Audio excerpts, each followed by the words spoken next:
Hello friends, तर आता आपण आहोत राजवाड्याच्या बाहेरच्या परिसरात. तर एका बाजूला परिसरात अशी सुंदर पन्हाळगडाची प्रतिकृती उभारण्यात आलेली आहे आणि खूप छान आहे, मुलांना दाखवण्यासारखे आहे. तुम्ही जर गेले तर नक्की राजवाड्याला भेट द्या आणि खूप बघण्यासारखे आहे. अप्रतिम अशी प्रतिकृती उभारण्यात आलेली आहे, हुबेहूब अगदी. पन्हाळगड जर तुम्ही बघितला असेल तर तुम्हाला लागलीच लक्षात येईल की अगदी सुंदर प्रतिकृती अशी उभारलेली आहे.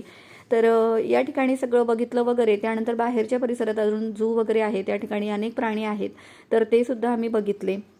आणि त्यानंतर घरी आलो, कारण रात्रीची लागलीच आपली ट्रॅव्हल होती, बुक केलेली ट्रॅव्हलचं तिकीट काढून ठेवलेलं होतं. त्यानंतर सगळ्यांना भेटलो वगैरे, हळदी कुंकू घेतले, नमस्कार केला आईबाबांना. आईबाबा दुसऱ्या दिवशी येणार होते, आम्ही लागलीच आदल्या दिवशी निघणार होतो, राज आणि मी नाशिकला येण्यासाठी. तर मग प्रवास आमचा सुरू झाला दोघं मायलेकांचा. आणि संध्याकाळी 7:30-8 वाजता आमची काहीतरी ट्रॅव्हलचा टायमिंग होता. तर घरी आल्यानंतर मुलांचं चाललं होतं भेटणं वगैरे आणि आमचा प्रवास सुरू झाला. तर फ्रेंड्स, भेटूया पुढच्या व्हिडिओमध्ये, तोपर्यंत बाय.